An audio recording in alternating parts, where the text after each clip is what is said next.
हैदराबाद के government Sachal Sarmast commerce college Hirabad में astronomy की अहमियत बाबत एक ॾींहं जो वर्कशॉप मुनक़िद किया वियो। वर्कशॉप में जोग्राफी डिपार्टमेंट के शागिर्दनि ऐं उस्तादनि वॾे अंग में शिरकत कई। वर्कशॉप में शागिर्दनि ऐं उस्तादनि ज़मीन ऐं फल्कियात बाबत मॉडल नक्शा ऐं लेक्चर पिण पेश कया।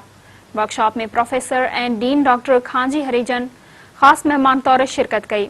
वर्कशॉप में सेप के चीफ पैट्रन डॉक्टर सुजुमल मेघवाड़, प्रोफेसर गुलाम मुर्तज़ा मस्तोई, प्रोफेसर रफ़ीक लाशारी, प्रोफेसर खालिद लाशारी, शाइस्ता खान, प्रोफेसर अमानुल्लाह मेहर, प्रोफेसर रोशन अली, प्रोफेसर मंठार ब्रोही, सेप के डायरेक्टर करीम तबस्सुम मंगरियो समेत बेन शिरकत कई।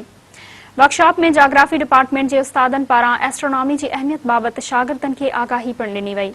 इन मौके ते अॻवाणनि चयो त ही वर्कशॉप मुनक़िद करण जो मक़सद शागिर्दनि के आगाही ॾियण आहे। अहिड़ा वर्कशॉप ॿियनि कॉलेजनि में भी थियण घुरिजनि। इवेंट रखियो है जोग्राफिकल एंड एस्ट्रोनॉमिकल वर्कशॉप आहे। जोग्राफी ने स्पेस खिला एटमॉस्फेयर आहे उन्हनि जी इंफॉर्मेशन ॾिनी, मॉडल्स रखिया हिते, प्रोजेक्ट रखिया। जीअं असां ॾिठो हूंदो असां वटि हिते सोलर सिस्टम आहे, टेलीस्कोप आहे, असां प्रोजेक्ट्स मुख़्तलिफ़ रखिया आहिनि, अर्थ जा, rotation of earth, revolution of earth. त इन में जेको नॉलेज असां ॾिनी त जेको असां वेठा आहियूं इमेजिन जेको असां करियूं था त माना हेॾी वॾी माना दुनिया आहे, जेको आहे माना गैलेक्सी आहे, काइनात आहे, त उहो छा आहे, उनमें छा घणा केतिरा स्टेप। मां असिस्टेंट प्रोफेसर आहियां डिपार्टमेंट जोग्राफी यूनिवर्सिटी जामशोर में। अॼु वर्कशॉप जो मेन मतिलबु आहे त जोग्राफी ऐं एस्ट्रोनॉमी जे बारे में ॿारनि खे अवेयरनेस ॾियूं। अवेयरनेस जोग्राफी आहे त असां डेली लाइफ में जेका शयूं असां यूज़ था कयूं उहो डिस्टर्ब्ड आहिनि।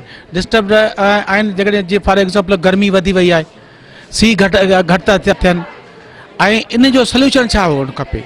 इन जो जेको असां सोल्यूशन ॿारनि खे ॿुधायो आहे त जो प्लांट हुअणु ज़रूरी आहिनि, ॿूटा पोखणु ज़रूरी आहिनि, ऐं ॿूटा असांजी ज़िंदगी आहे। सभु ॿारनि खे इहो बि ॿुधायो आहे। हिते ॿारनि खे स्कूल जे ॿार आहिनि, कॉलेज जा ॿार आहिनि, उनखे कसम खणी इहो ॿुधायो आहे तव्हां वञी ॿियनि पंहिंजे रिलेटिव खे, पंहिंजा कोलीग्स खे, पंहिंजे फैमिली जे मेंबरनि खे इहो ॿुधाइजो त ॿूटो लाइफ जी इम्पोर्टेंट आहे, ऐं हिकिड़ो ॿूटो जेको 7 माण्हू खे ज़िंदगी थो ॾिए, ऐं उहो 7 माण्हू खे तव्हां बचाए सघो था। उन्हनि खे इहो ॿुधायो आहे त तव्हां वञी किथे ॿूटो पोखियो त उन सां लाइफ तव्हांजी सेव थींदी। अच्छा, ईअं तव्हां नथी करे सघे, तव्हां ॿियनि खे मोटिवेट करियो त उहो थींदी।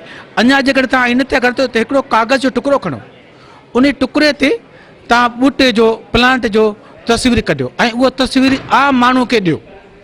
आम माण्हू स्कूल जो ॿार हुजे, गाॾे वारो हुजे, मोटरसाइकिल वारो हुजे, गॾे गाॾे वारो, उनखे ॾींदा वञो।